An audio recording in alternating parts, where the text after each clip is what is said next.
Hello and welcome to our Regen Talk Show. We are back with another day, another episode. I'm joined with Kim, the Chastity missionary.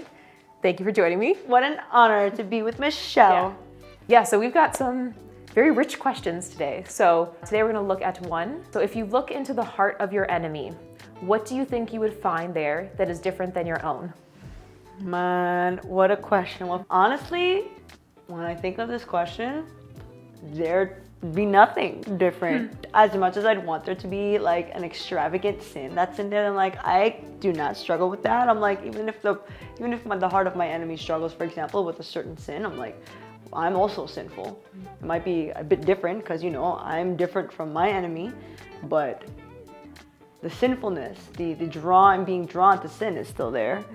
I'm thinking too, like, we both desire something good, even if it might look distorted, but we both desire something good. So when I think about differences, I'm like, there's not really any difference between me and my enemy, you know? Don't try to think who my enemy is, eh? I'm just kidding. Yeah, fine. Yeah, that's a really good answer because, yeah, on the surface, it's like, what is this question you've been reflecting on? Like, oh, it really caused you to pause and think.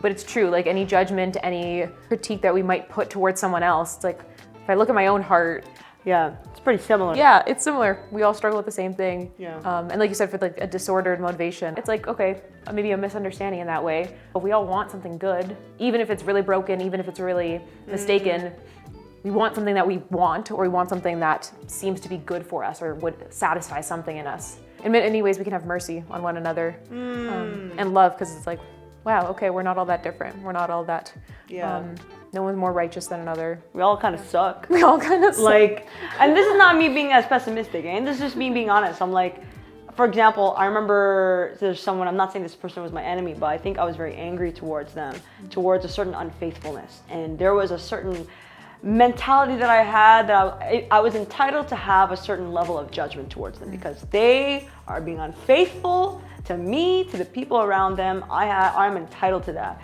But when I actually think and pray for myself, I'm like, there's so many areas in my heart that I'm also unfaithful.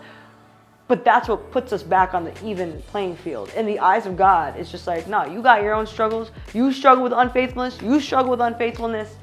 But the beauty of where my mercy and my grace comes in, it's like, it's for everybody if you ask for it. And so, yeah, there, like you said, there is no room for self-righteousness because I ain't perfect. My enemy ain't perfect. If they think they're perfect, let me tell you that you ain't perfect. No, I'm just kidding. Then they're going to remind me I'm not perfect. So, yeah. Yeah, thank you for that. Good reflection. So we hope that you can reflect on this a little bit more too. It can bring about, a sense of humility, a sense of like, I'm known and loved by God, and aren't we all? So, thank you for joining us. Thank you, Kim. Thank you.